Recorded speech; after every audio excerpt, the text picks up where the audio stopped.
आज का सफर थोड़ा हटकर है। आज हम उस सवाल की तह तक जाएंगे जो शायद हर इंसान अपने जीवन में कभी न कभी खुद से जरूर पूछता है। जब सब कुछ करने के बाद भी रास्ते बंद नजर आते हैं, जब बिना किसी गलती के भी सजा मिलती है, जब किसी को बिना मेहनत के सब कुछ हासिल होता हुआ देखते हैं और किसी को खून पसीना एक करने के बाद भी सिर्फ मायूसी मिलती है, तो दिल के किसी कोने से एक आवाज, एक चीख उठती है, क्यों मेरे साथ ही क्यों? क्या आपने कभी महसूस किया है कि आपकी जिंदगी की डोर आपके हाथ में होकर भी आपके हाथ में नहीं है? जैसे कोई अदृश्य शक्ति है, कोई अनदेखा लेखक है जो आपकी कहानी लिख रहा है, आपकी किस्मत का फैसला कर रहा है। पर कौन है वह? भगवान, प्रकृति या कोई और? आज हम इसी रहस्य से पर्दा उठाएंगे। आज हम बात करेंगे पिछले जन्म का कर्ज और साथ ही खोजेंगे उस सवाल का जवाब कि कौन लिखता है आपकी किस्मत। इस सफर में मेरे साथ बने रहिएगा, क्योंकि हो सकता है कि आज आपको आपके जीवन की कई अनसुलझी पहेलियों के जवाब मिल जाएं। चलिए इस कहानी को दो इंसानों के जीवन से शुरू करते हैं। ये नाम काल्पनिक हो सकते हैं, लेकिन इनकी कहानियां आपको और हमें हर जगह मिल जाएंगी। एक तरफ है रवि, एक ऐसा इंसान है जो ईमानदारी की मूरत है। बचपन से उसने कभी किसी का बुरा नहीं चाहा, कभी किसी को धोखा नहीं दिया। पढ़ाई में वह हमेशा अव्वल रहा और मेहनत में कोई कमी नहीं छोड़ी। उसने एक छोटा सा व्यापार शुरू किया और दिन को राहत और रात को दिन बना दिया, लेकिन ना जाने क्यों उसका हर काम बनते बनते बिगड़ जाता। जिस ग्राहक पर भरोसा करता वहीं धोखा दे जाता, जहां पैसा लगाता वहीं डूब जाता। सेहत भी ऐसी कि कोई बड़ी बीमारी नहीं, लेकिन शरीर हमेशा टूटा फूटा सा रहता। घर में क्लेश, मन में अशांति। वह हर रोज भगवान से पूछता, मैंने तो कभी किसी का बुरा नहीं किया, फिर मेरे हिस्से में इतना संघर्ष क्यों लिखा है? उसके दोस्त जो उससे कम काबिल थे आज बड़ी बड़ी गाड़ियों में घूमते हैं और रवि अपनी एक जरूरत पूरी करने के लिए भी मोहताज है। उसकी आंखों में एक गहरी थकान और एक न समझ आने वाली उदासी रहती है। दूसरी तरफ है प्रिया। प्रिया एक साधारण परिवार में जन्मी, लेकिन उसके पास मानो कोई जादुई चिराग था। उसे हर चीज जरूरत से पहले और उम्मीद से ज्यादा मिलती। कम मेहनत में ही उसे एक अच्छी नौकरी मिल गई, जहां उसे बॉस का भरपूर साथ मिला। उसने जहां भी निवेश किया, पैसा कई गुना हो गया। उसे एक ऐसा जीवन साथी मिला जो उसे पलकों पर बिठाकर रखता था। प्रिया खुद भी हैरान थी। वह अक्सर सोचती, मैं इतनी भी खास नहीं हूं, फिर किस्मत मुझ पर इतनी मेहरबान क्यों है? उसे कभी कभी अपराध बोध भी होता था कि शायद वह यह सब डिजर्व नहीं करती। रवि का संघर्ष और प्रिया की सफलता, इन दोनों के बीच में क्या है? क्या यह सिर्फ संयोग है, किस्मत का खेल है, या इसके पीछे कोई गहरा, बहुत गहरा राज्य छिपा है? हिंदू धर्म और भारत की आध्यात्मिक विचारधारा हमें एक अलग ही दृष्टिकोण देती है। एक ऐसा दृष्टिकोण जो शायद पहली बार में अविश्वसनीय लगे, लेकिन जब आप अपने जीवन की घटनाओं को इससे जोड़कर देखेंगे तो शायद चीजें आईने की तरह साफ होने लगेंगी। यह दृष्टिकोण है कर्म का सिद्धांत। और सिर्फ कर्म नहीं, बल्कि संचित कर्म, प्रारब्ध कर्म और क्रियामाण कर्म का जटिल जाल। चलिए इस जाल को परत दर परत खोलते हैं। कल्पना कीजिए एक बहुत बड़े अनंत गोदाम की, इतना बड़ा कि उसकी न दीवारें हैं न छत। इस गोदाम में हर आत्मा, हर जीव के जन्म जन्मांतर के कर्मों का हिसाब रखा गया है। आपने अपने किसी जन्म में जो भी सोचा, जो भी बोला और जो भी किया, अच्छा या बुरा, पुण्य या पाप, वह सब एक ऊर्जा के रूप में इस विशाल गोदाम में इकट्ठा होता रहता है। इसे कहते हैं संचित कर्म। यह आपकी आत्मा का कॉस्मिक बैंक बैलेंस है, जिसमें अरबों खरबों जन्मों के लेन देन का पूरा हिसाब है। अब जब कोई आत्मा एक नया शरीर धारण करके पृथ्वी पर जन्म लेती है, तो उस अनंत संचित कर्म के गोदाम में से एक छोटा सा हिस्सा उसे इस जीवन में भोगने के लिए दे दिया जाता है। जैसे किसी छात्र को स्कूल में एक नया सिलेबस दिया जाता है कि इस वर्ष तुम्हें ये विषय पढ़ने हैं और इनकी परीक्षा देनी है। कर्मों का यही हिस्सा जो इस जीवन के लिए अलॉट हुआ है, उसे कहते हैं प्रारब्ध कर्म।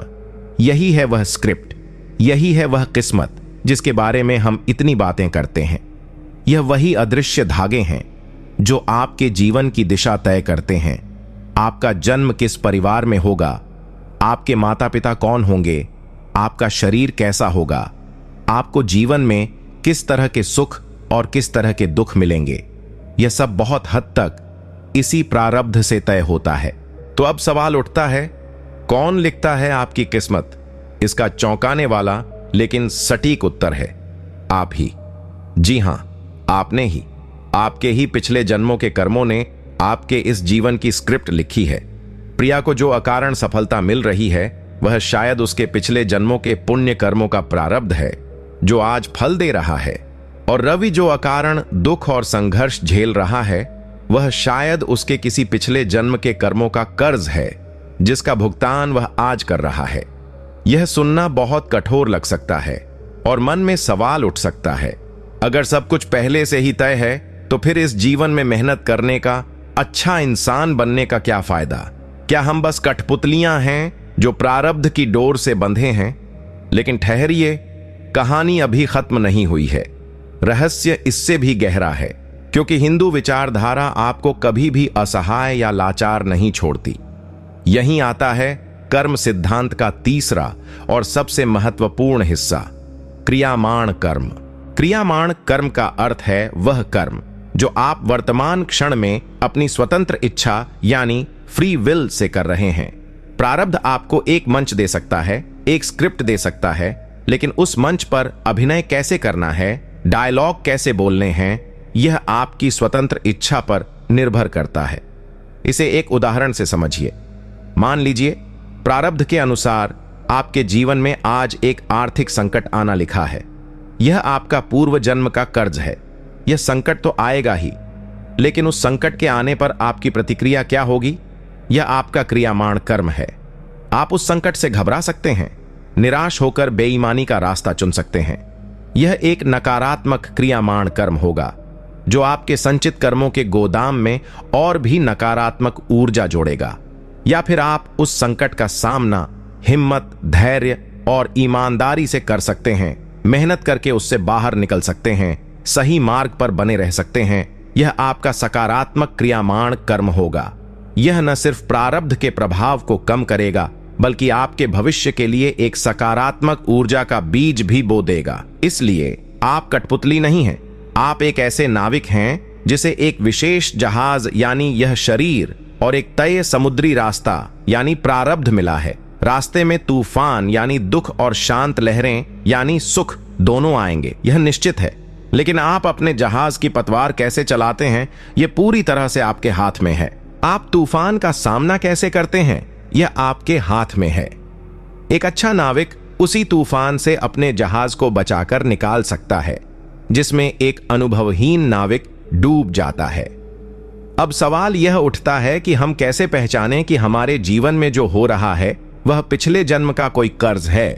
क्या इसके कोई संकेत हैं? जी हां, आध्यात्मिक गुरु और ग्रंथ कुछ ऐसे संकेतों की ओर इशारा करते हैं जो हमें यह समझने में मदद कर सकते हैं कि हम शायद कोई पुराना हिसाब चुका रहे हैं।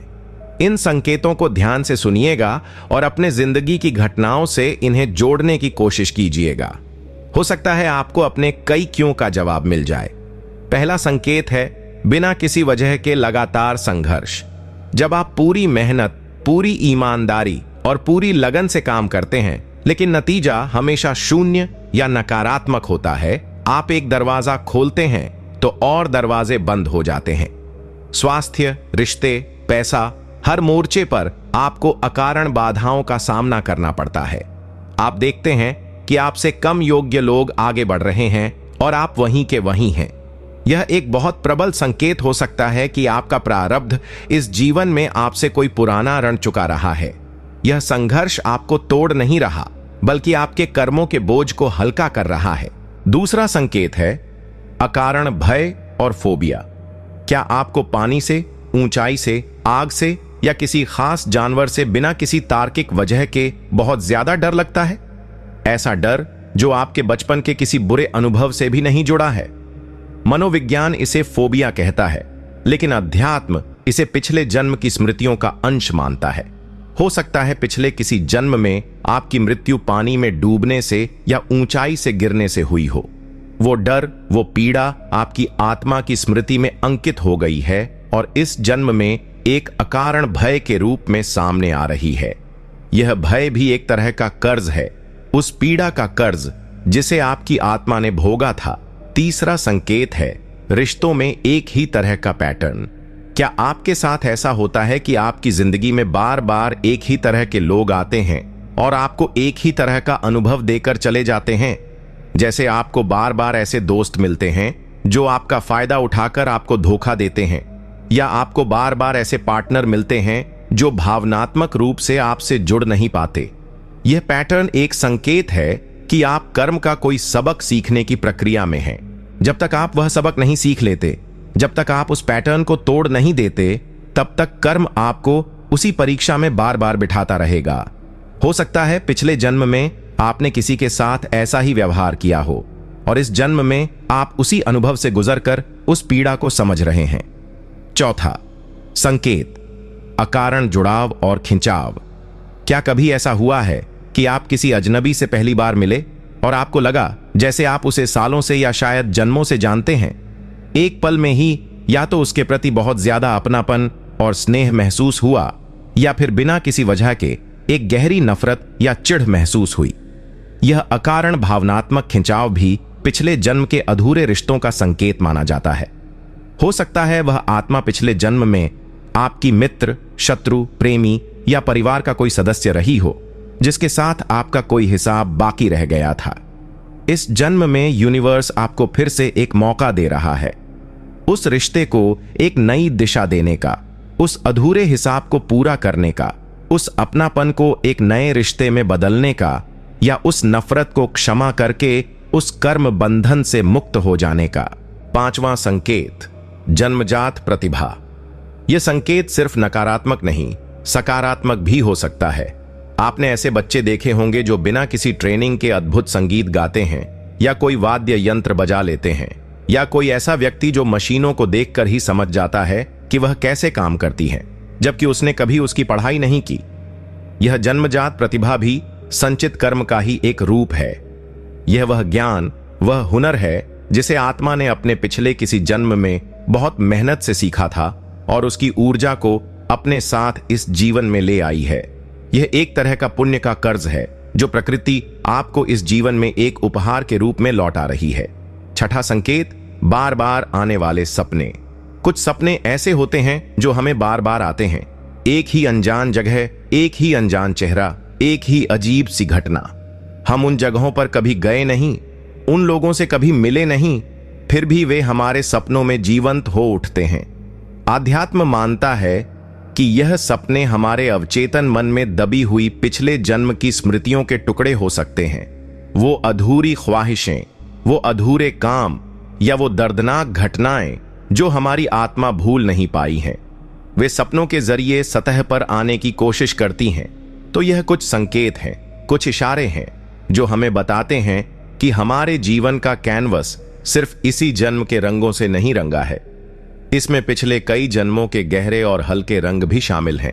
यह सब जानने के बाद मन में गहरी उदासी और लाचारी का भाव आ सकता है कि अगर मेरे दुख मेरे ही अतीत का परिणाम हैं, तो मैं तो बस एक कैदी हूं जो अपने ही बनाए कर्मों की जेल में सजा काट रहा हूं। मैं इससे बाहर कैसे निकल सकता हूं? क्या इस कर्ज से मुक्ति का, इस चक्र से बाहर निकलने का कोई रास्ता है? इसका जवाब है हां, बिल्कुल है। और यही हिंदू विचारधारा की सबसे खूबसूरत और सबसे शक्तिशाली बात है। वह आपको सिर्फ समस्या बताकर नहीं छोड़ती, वह आपको उस समस्या से निकलने का रास्ता भी दिखाती है। वह आपकी शक्ति का एहसास कराती है। इस कर्म के कर्ज से मुक्त होने का रास्ता किसी चमत्कार या किसी जादुई पूजा पाठ में नहीं, बल्कि आपकी अपनी चेतना, आपके अपने नजरिए और आपके अपने क्रियामाण कर्मों में छुपा है। चलिए अब उस रास्ते पर चलते हैं जो हमें लाचारी से सशक्तिकरण की ओर ले जाता है। पहला कदम, स्वीकार, शिकायत नहीं। जिस पल आप यह समझ जाते हैं कि आपके जीवन की चुनौतियां किसी और की दी हुई सजा नहीं, बल्कि आपके ही अतीत के कर्मों का परिणाम है, उसी पल आप शिकायतकर्ता की भूमिका से बाहर आ जाते हैं। आप क्यों मेरे साथ की जगह यह मेरा ही हिसाब है जिसे मुझे चुकाना है। की भावना में आ जाते हैं। यह स्वीकार भाव है, लाचारी नहीं। स्वीकार का अर्थ है स्थिति को जैसी है वैसे देखना, बिना किसी कड़वाहट के। जैसे ही आप शिकायत करना बंद कर देते हैं, आपकी आधी ऊर्जा जो लड़ने और रोने में बर्बाद हो रही थी, वह बच जाती है। अब आप उस ऊर्जा का इस्तेमाल समाधान खोजने में कर सकते हैं। यह पहला और सबसे बड़ा कदम है। दूसरा कदम, क्षमा की अद्भुत शक्ति। कर्म का हर बंधन नफरत, क्रोध और बदले की भावना से और मजबूत होता है। अगर आपके प्रारब्ध के कारण किसी व्यक्ति ने आपको धोखा दिया है और आप उसके प्रति अपने मन में क्रोध और नफरत पाल के रखते हैं, तो आप उस कर्म बंधन को और भी कसकर बांध रहे हैं। आप अगले जन्म के लिए एक और कड़वे रिश्ते की नींव रख रहे हैं। इस बंधन को काटने का एकमात्र तरीका है क्षमा। माफी, उस व्यक्ति को माफ कर देना, इसलिए नहीं कि वह सही था, बल्कि इसलिए ताकि आप उस बोझ से आजाद हो सकें। माफी देना दूसरों के लिए नहीं, अपने खुद के लिए एक उपहार है। यह उस जहर को पीने से इनकार करना है जो किसी और के लिए रखा गया था। और सिर्फ दूसरों को नहीं, खुद को भी माफ करना, अपने अतीत की गलतियों के लिए, अपनी मजबूरियों के लिए। जब तक आप खुद को माफ नहीं करेंगे, आप अपराध बोध के बोझ तले दबे रहेंगे और यह बोझ नए नकारात्मक कर्मों को जन्म देगा। क्षमा एक ऐसा साबुन है जो कर्मों के मैल को धो देता है। तीसरा कदम, अपने क्रियामाण कर्म को सचेत होकर सुधारना। यही वह बिंदु है जहां आप अपनी किस्मत को दोबारा लिखना शुरू करते हैं। प्रारब्ध को आप पूरी तरह मिटा नहीं सकते, लेकिन अच्छे क्रियामाण कर्मों से उसके प्रभाव को काफी हद तक कम जरूर कर सकते हैं। जैसे धूप बहुत तेज हो तो आप उसे रोक नहीं सकते, लेकिन एक छाता लगाकर उसकी तपिश से बच सकते हैं। आपके अच्छे क्रियामाण कर्म वही छाता है। इसके कुछ तरीके हैं। निष्काम कर्म, जो श्रीमद् भगवद गीता का सार है। अपने हिस्से का काम, अपनी जिम्मेदारी पूरी ईमानदारी और लगन से करो, लेकिन फल की चिंता मत करो। फल की आसक्ति ही नए कर्मों को जन्म देती है। जब आप सिर्फ कर्म पर ध्यान देते हैं और फल ईश्वर पर छोड़ देते हैं, तो आप कर्म के बंधन से मुक्त होने लगते हैं। रवि अगर यह सोचे कि मेरा काम मेहनत करना है, व्यापार चले या ना चले, यह मेरे हाथ में नहीं है, और वह बिना निराश हुए अपना काम करता रहे, तो वह अपने प्रारब्ध को काट भी रहा है और कोई नया बंधन भी नहीं बना रहा। सेवा और दान बिना किसी स्वार्थ के, सिर्फ मानवता के नाते किसी जरूरतमंद की मदद करना, चाहे वह मदद तन से हो, मन से हो या धन से, कर्मों के कर्ज को चुकाने का सबसे तेज माध्यम माना गया है। जब आप किसी और के आंसू पोंछते हैं, तो प्रकृति आपके आंसू पोंछने का इंतजाम करती है। जब आप किसी भूखे को भोजन कराते हैं, तो आप अपने प्रारब्ध की भूख को शांत कर रहे होते हैं। सेवा और दान वह सकारात्मक ऊर्जा पैदा करते हैं जो नकारात्मक प्रारब्ध के प्रभाव को भस्म कर सकती है। कृतज्ञता यानी ग्रैटिट्यूड। हमारे पास जो नहीं है, हम उसका रोना रोते हैं, लेकिन जो हमारे पास है, क्या हम उसके लिए शुक्रगुजार हैं? कृतज्ञता का भाव एक जादुई शक्ति है। जब आप हर छोटी बड़ी चीज के लिए, अपनी सांसों के लिए, अपने परिवार के लिए, आज मिले भोजन के लिए धन्यवाद का भाव रखते हैं, तो आप ब्रह्मांड को एक सकारात्मक संदेश भेजते हैं। आप अभाव की ऊर्जा से निकलकर प्रचुरता की ऊर्जा में प्रवेश करते हैं, और आकर्षण का नियम कहता है कि आप जिस ऊर्जा में रहते हैं, वैसी ही चीजों को अपनी ओर आकर्षित करते हैं। प्रार्थना और ध्यान। प्रार्थना आपको उस परम शक्ति से जोड़ती है और आपको आंतरिक बल देती है। यह आपको यह एहसास दिलाती है कि आप इस लड़ाई में अकेले नहीं हैं। वहीं ध्यान आपके मन को शांत करता है, आपको अपने विचारों और भावनाओं के प्रति जागरूक बनाता है। एक जागरूक मन ही सही और गलत क्रियामान कर्म के बीच फर्क कर सकता है। ध्यान आपको अपने प्रारब्ध को एक साक्षी भाव से देखने की शक्ति देता है, जिससे आप उसके दुखों में डूबते नहीं, बल्कि उनसे सीखते हैं। तो चलिए वापस रवि और प्रिया की कहानी पर लौटते हैं। रवि ने जब इन बातों को समझा, तो उसके जीवन में कोई चमत्कार नहीं हुआ। उसकी दुकान रातों रात चलने नहीं लगी, लेकिन उसके अंदर एक बहुत बड़ा बदलाव आया। उसने हालात की शिकायत करना बंद कर दिया। उसने मान लिया कि यह संघर्ष शायद मेरे ही किसी अतीत का हिस्सा है और मुझे इसे शांति से स्वीकार करना है। वह अब भी उतनी ही मेहनत करता था, लेकिन अब उसके मन में कड़वाहट नहीं बल्कि एक शांति थी। उसने एक नियम बनाया कि वह अपनी कमाई का एक छोटा सा हिस्सा हर हफ्ते पास के आश्रम में दान करेगा, चाहे उसे खुद कितनी भी तंगी क्यों ना हो। उसने उन दोस्तों और ग्राहकों को मन ही मन माफ कर दिया जिन्होंने उसे धोखा दिया था। धीरे धीरे, बहुत धीरे धीरे चीजें बदलने लगीं। उसके मन का बोझ हल्का हुआ तो उसकी सेहत सुधरने लगी।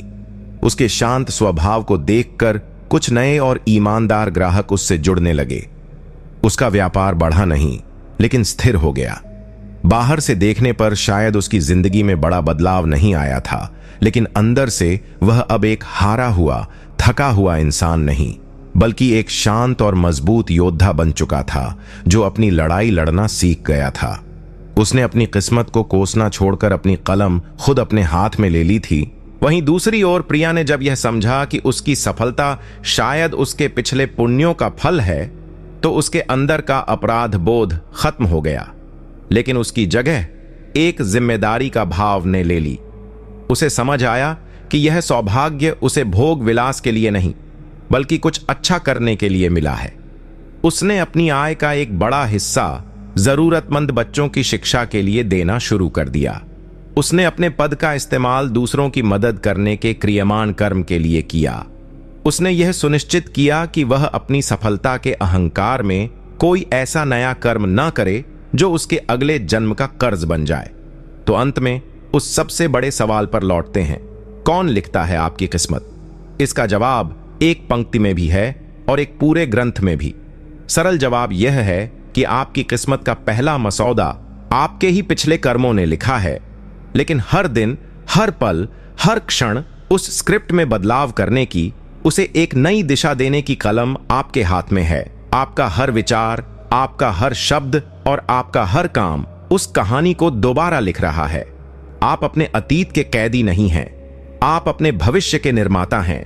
प्रारब्ध एक बहती हुई नदी की तरह है। आप उसकी धारा को शायद न रोक पाएं, लेकिन अपनी नाव को किस दिशा में ले जाना है, यह आजादी आपके पास हमेशा है। आपके जीवन में आने वाले दुख और संघर्ष आपको तोड़ने के लिए नहीं, बल्कि आपके कर्ज उतार कर आपको हल्का करने के लिए आते हैं। वे आपको वह सबक सिखाने आते हैं जो आप पहले सीखने से चूक गए थे, और आपके जीवन में आने वाले सुख और सफलता आपको अहंकार में डुबोने के लिए नहीं, बल्कि आपको यह अवसर देने के लिए आते हैं कि आप इस सौभाग्य का उपयोग करके और पुण्य अर्जित कर सकें। तो अगली बार जब जीवन आपको किसी मुश्किल परिस्थिति में डाले, तो रुककर एक पल के लिए जरूर सोचिएगा, कहीं यह वह मौका तो नहीं जब यूनिवर्स आपको आपका कोई पुराना हिसाब चुका कर्म के बंधन से आजाद होने का अवसर दे रहा है, और उस पल आपकी प्रतिक्रिया ही आपकी आने वाली किस्मत लिखेगी। उम्मीद है आज की इस चर्चा ने आपको एक नया दृष्टिकोण दिया होगा, आपके मन में चल रहे कई सवालों को शांत किया होगा, और आपको यह एहसास दिलाया होगा कि आपकी शक्ति आपकी सोच से कहीं ज्यादा है। अगर आपको हमारा